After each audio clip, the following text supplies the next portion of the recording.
दोस्तों, हमारे सौरमंडल में इतने सारे ग्रह मौजूद हैं, लेकिन इतनी रिसर्च के बाद भी हम परफेक्टली आज तक उन ग्रहों के बारे में स्टडी नहीं कर पाए हैं। दुनिया के काफी सारे देश अपने स्तर पर ब्रह्मांड की इस रहस्यमयी दुनिया की स्टडी करने में लगे हुए हैं। हालांकि आज तक वैज्ञानिक सौरमंडल के सभी ग्रह पर मिशन भेज चुके हैं। बुध से लेकर सौरमंडल के 8वें ग्रह नेपच्यून तक हम इंसान पहुंच बना चुके हैं। नेपच्यून तो क्या, सौरमंडल के बाहरी घेरे में मौजूद प्लूटो से भी बाहर की स्टडी हम कर चुके हैं। लेकिन सौरमंडल के बाहरी ग्रहों में काफी कुछ इंटरेस्टिंग घटनाएं होती है। जैसे अगर बात करें सौरमंडल के बाहरी ग्रहों के बारे में, यानी जुपिटर, सैटर्न जैसे ग्रहों के बारे में, तो शायद ही आपको पता हो कि इन दोनों ग्रहों पर हीरों की बारिश होती है, यानी डायमंड यहाँ पर बरसते हैं। और ऐसा इसलिए होता है क्योंकि कार्बन यहाँ पर बहुत प्रेशराइज फॉर्म में स्टोर होता है, और जब कार्बन को बहुत ज्यादा प्रेशर मिलता है तो वह एक डायमंड में बदल जाता है। ऐसा ही एक और ग्रह है जिसका नाम नेपच्यून है, और ये हमारी पृथ्वी से करीब 3 अरब मील दूर मौजूद है। ये कुछ ऐसे ग्रहों में था जो सौरमंडल के बनने के बहुत शुरुआती समय में बने थे, और ये सूर्य से इतने ज्यादा दूरी पर बने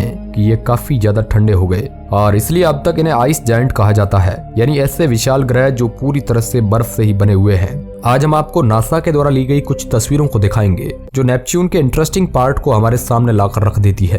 तो चलिए फिर आज रियल फुटेज में आपको दिखाते हैं आखिर हमसे करोड़ों किलोमीटर दूर ये बर्फीली दुनिया कैसी है। हेलो दोस्तों, मैं हूं आपका दोस्त सुरेश सांचोरी और आप रहस्य टेलीविजन यूट्यूब चैनल देख रहे हैं। दोस्तों, एक बात बता दूं कि आज मेरे को काफी जुकाम हो रखा है, तो थोड़ी आवाज में प्रॉब्लम आ सकती है, तो आप एडजस्ट कर लीजिएगा। गला बहुत बैठा हुआ मेरा। दोस्तों, शुरुआती समय में जुपिटर के बाहर के ग्रहों के बारे में जानना वैज्ञानिकों के लिए काफी ज्यादा कठिन होता था, क्योंकि उनकी दूरी इतनी ज्यादा है कि इनसे लाइट हमारी पृथ्वी पर बहुत सही से नहीं पहुंच पाती है, जिसकी वजह से हम इन पर ज्यादा रिसर्च नहीं कर सकते हैं। और इसलिए नासा ने कई सारे अलग अलग स्पेसक्राफ्ट को लॉन्च किया जो सिर्फ सौरमंडल के बाहरी प्लेनेट को ही डिस्कवर करने के लिए बनाए गए थे। और इन्हीं में से एक ऐसा स्पेसक्राफ्ट था जिसने नेपच्यून के पास से तस्वीरें लेने की कोशिश की, और वह इस काम में सफल भी रहा। यह स्पेसक्राफ्ट अभी तक के कुछ सबसे फेमस स्पेसक्राफ्ट में से एक था, और इसका नाम था वॉयेजर 2। साल 1989 में यह स्पेसक्राफ्ट नेपच्यून ग्रह के बहुत पास से गुजरा, और इसने पास से गुजरते हुए नेपच्यून की काफी सारी तस्वीरें ले ली।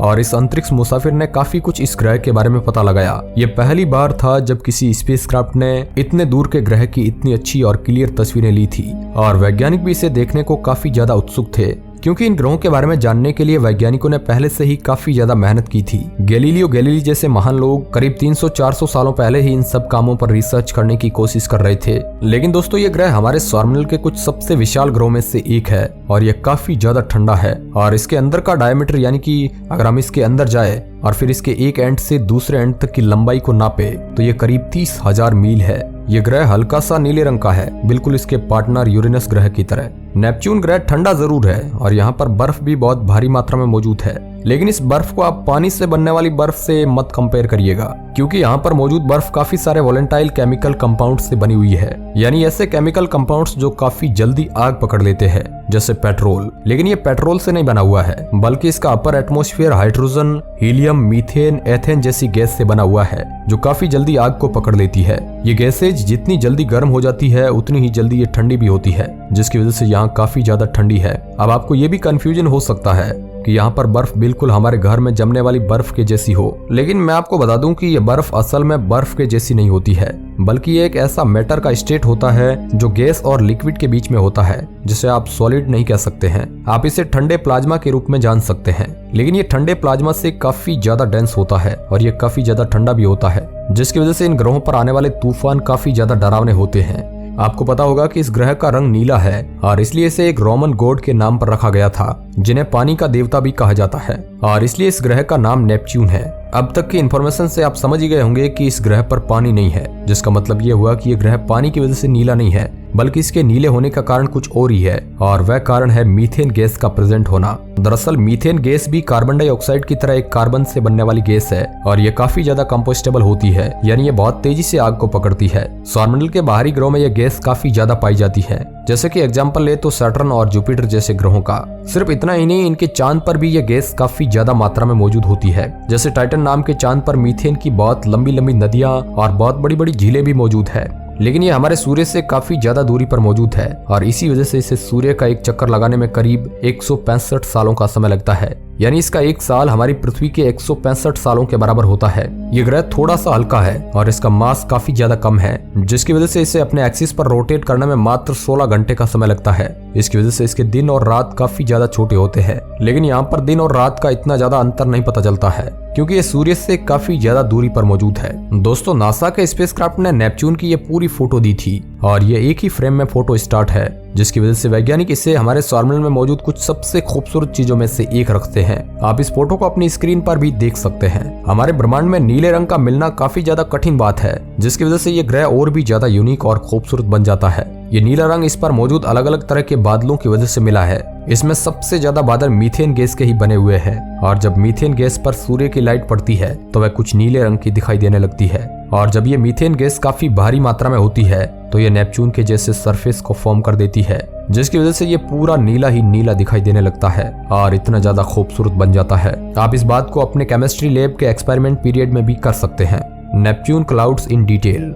दोस्तों, वॉयेजर ने सिर्फ नेपच्यून की फोटो नहीं खींची थी, बल्कि इसके आसपास के बादलों की भी काफी ज्यादा फोटो खींची थी, और सिर्फ बादलों की ही नहीं बल्कि इसके रिंग सिस्टम की भी काफी अच्छी तस्वीरें ली थी, जिसमें से एक फोटो को आप अपनी स्क्रीन पर देख सकते हैं। ये फोटो ब्लैक एंड व्हाइट इसलिए है क्योंकि वैज्ञानिक ज्यादातर फोटोज को black and white he capture करते हैं, क्योंकि इन सब फोटोज में डिटेल्स को निकालना काफी ज्यादा आसान हो जाता है, और बाद में जब ये पब्लिक में पोस्ट की जाती है तो इन्हें नेचुरल तरीके से रंग भर के पब्लिक में पोस्ट किया जाता है ताकि लोगों को देखने में आसानी हो, क्योंकि उन्हें सिर्फ फोटो देखकर मजा लेना ना कि रिसर्च करनी है। दोस्तों, इसके पास रंग रंगीला रिंग सिस्टम नहीं है, लेकिन इसका रिंग सिस्टम यूरेनस और जुपिटर ग्रह के रिंग सिस्टम से काफी ज्यादा मैच करता है, क्योंकि इन ग्रहों के पास भी बहुत पतले पतले पार्टिकल्स के रिंग है जो इससे काफी ज्यादा आसानी से रिसर्च करने में मदद करते हैं। वरना अगर ये रिंग काफी ज्यादा बड़े होते तो मेन ग्रह पर रिसर्च करने में वैज्ञानिकों को काफी ज्यादा दिक्कत होती। ये रिंग ज्यादातर छोटे छोटे पार्टिकल्स से बनी हुई है जो तब निकलते हैं जब कोई दो पत्थर इनके आपस में टकराते हैं, या फिर कोई अंतरिक्ष में तैरने वाला पत्थर इस ग्रह की गुरुत्वाकर्षण में आकर फंस जाता है। सिर्फ इतना ही नहीं, कई बार नेपच्यून के चांद आपस में ही थोड़ा बहुत टकरा जाते हैं, जिसकी वजह से इससे निकलने वाली धूल इस ऑर्बिट में फंस कर रह जाती है और समय के साथ साथ एक रिंग को फॉर्म कर लेती है। Neptune clouds in detail. दोस्तों, इस फोटो को 25 अगस्त 1990 को लिया गया था, जब वहां पर स्पेसक्राफ्ट नेपच्यून के बहुत पास से गुजरा था, और यह फोटो नेपच्यून के बादलों की ली थी। आप जिन बादलों को इन फोटोज में देख रहे हैं वह सूर्य की लाइट पड़ने की वजह से काफी ज्यादा चमक रहे हैं, जबकि इसके पीछे वाली साइड पर इतने ज्यादा चमकीले बादल नहीं दिखाई देते हैं। और जिन बादलों को आपने अभी फोटो में देखा है उनकी चौड़ाई करीब 30 से 95 मील है और इनकी लंबाई हजारों मील में फैली हुई है। ये बादल सफेद इसलिए दिखाई दे रहे हैं क्योंकि सूर्य से पड़ने वाली रोशनी इनके द्वारा एक बराबर मात्रा में रिफ्लेक्ट की जा रही है, और इसलिए ये पूरी तरह से साफ लाइट को निकाल रहे हैं, जैसे हमारी पृथ्वी पर मौजूद बादल करते हैं।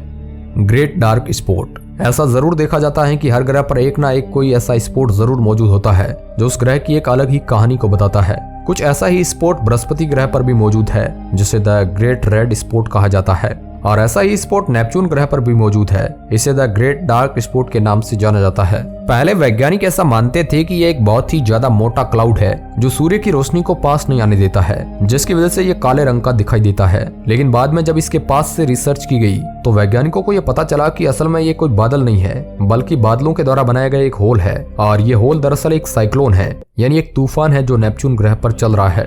ये नियमित तौर से कनेक्टेड हुआ एक तूफान है और इसके खत्म होने के चांसेस बहुत ही ज्यादा कम है, क्योंकि ये तभी खत्म हो सकता है जब प्लेनेट में कोई बहुत ही बड़ा चेंज हो, और ऐसा होना काफी ज्यादा कठिन है। तो दोस्तों, ये थी नेपच्यून की कुछ ऐसी फोटोज जो कि नेपच्यून की खूबसूरती और भयानकता दोनों को बताती है। अब इसके बारे में आप क्या सोचते हैं हमें कमेंट के माध्यम से जरूर बताएं। वीडियो के अंत तक बने रहने के लिए आपका बहुत बहुत धन्यवाद।